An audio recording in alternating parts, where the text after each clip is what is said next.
Hello दोस्तों, मैं पूजा सक्सेना फिर से आपके सामने हाजिर हुई हूँ। इस बार हमारा टारगेट है 21 फेब। यहाँ हम इम्पोर्टेंट क्वेश्चंस का कलेक्शन विद सॉल्यूशन आपको प्रोवाइड कर रहे हैं। चलिए हम स्टार्ट करते हैं आज के क्वेश्चन की। फर्स्ट चैप्टर में से जनरली दो तरीके के क्वेश्चन फंसते हैं, या तो मासा निकालने को बोल देता है या फिर ये बोलता है कि दिखा दीजिए अंडर रूट 3 एक अपरिमेय संख्या है, या अंडर रूट में कोई भी संख्या दे देते हैं कि ये एक अपरिमेय संख्या है। तो चलिए अगली वीडियो में अपरिमेय संख्या को भी टारगेट करेंगे। फिलहाल मासा कैसे निकालते हैं 2 नंबर में, ये 2020 में आया हुआ है एग्जैक्ट क्वेश्चन, इसको टारगेट कर लेते हैं। संख्या कोई भी हो, मेथड हमें यही अप्लाई करना है। हमें निकालना है 426 और 576 का मासा। सबसे पहले हम क्या करेंगे, ये क्लियर दे गुणनखंड विधि नहीं जो आप छोटी क्लासेस में यूज़ कर चुके हैं, यूक्लिड एल्गोरिथम का यूज़ करके आपको करनी है।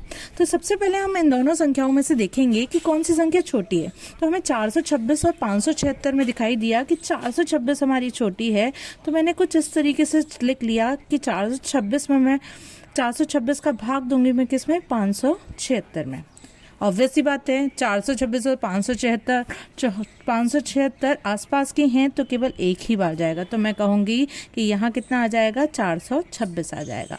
576 में से 426 घटाएंगे 0, यहाँ 5 और यहाँ आ गया 150 आ गई। अब जो भी हमारा यहाँ रिमाइंडर बचा है, शेषफल बचा है, उसका भाग देंगे जिससे हमने स्टार्टिंग की थी, यानी 150 का भाग देंगे हम किस में, 426 में। तो हम कहेंगे कि भाई 15 दूनी 30, 15 × 45 तो ज़्यादा हो जाएगा, 450 हो जाएगा, तो 15 दूनी 30। इस तरीके से मेरा आ जाएगा 150 दूनी 300। फिर से माइनस किया तो ये आ गया 6, 2 और 1। अब मुझे मिल चुका है रिमाइंडर शेषफल 126। लेकिन देखिए 126 कैसे आया, जब मैंने 150 का भाग दिया 426 में। किस नंबर का भाग दिया मैंने, 150 का। तो यहाँ मैं फिर से लिख लूँगी 150। 126 से कम 126, 150 में से जब मैंने 126 घटाया तो मेरे पास बच गया क्या, 24 बच गया। शेषफल बचा या कहूँ रिमाइंडर बचा क्या मेरा, 24। किसका भाग दिया था मैंने, 126 का भाग दिया था। तो यहाँ वही संख्या लिखते जाते हैं जिससे हमने भाग दिया था। तो 24 का भाग दिया भाई हमने 126 में, तो हम कहेंगे 24 पंजे 120। तो क्या बचा हमारा शेषफल, 6 बचा, रिमाइंडर बचा हमारा 6। लेकिन ये किस संख्या से भाग दिया था मैंने, 24 से भाग दिया था। तो अब 6 में फिर से मैं 24 का भाग दूंगी, तो 6 चौक 24।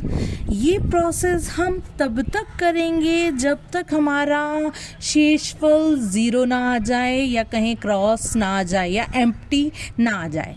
लास्ट में मैंने जिस संख्या से भाग दिया है वही मेरा मासा होगा, वही मेरा कॉमन फैक्टर होगा, या वही मेरा आंसर होगा। लास्ट में मेरी कौन सी संख्या से भाग देने पर 0 आ गया है, ये है 6। तो मैं कहूँगी कि 426 और 576 का जो मासा होगा वो होगा हमारा 6। रिपीट कर देती हूँ इसी क्वेश्चन को।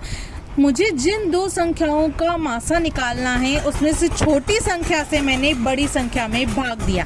भाग देने के बाद में जो भी मेरा शेषफल बचा, उस शेषफल से तो उस छोटी संख्या में भाग दे दिया जो पहले नंबर पे छोटी थी, या ये कहें जिस संख्या से मैंने भाग दिया था, तो मैंने भाग दिया। अब मेरा शेषफल क्या आया, 126 आया। अब 126 का भाग मैं किस में दूंगी, शेषफल का भाग मैं कुछ इस तरीके से दूंगी 150 में। आप इस तरीके से भी एरो बना के समझ सकते हैं कि 6 का भाग 24 में, और जो फाइनल नंबर हुआ जिसके बाद हमारे पास शेषफल कुछ नहीं बच रहा है, वो हमारा मासा हो जाएगा, या कहीं मेन आंसर हो जाएगा, या कॉमन फैक्टर हो जाएगा। दोस्तों, यदि आपको मेरी वीडियो पसंद आई है, मेथड समझ में आया है, तो प्लीज़ मेरी वीडियो को लाइक करिए, चैनल को सब्सक्राइब करिए, साथ में बेल आइकन को भी प्रेस कर दीजिए ताकि वीडियो की नोटिफिकेशन आपको टाइम टू टाइम मिलते रहें। ओके, बाय बाय दोस्तों।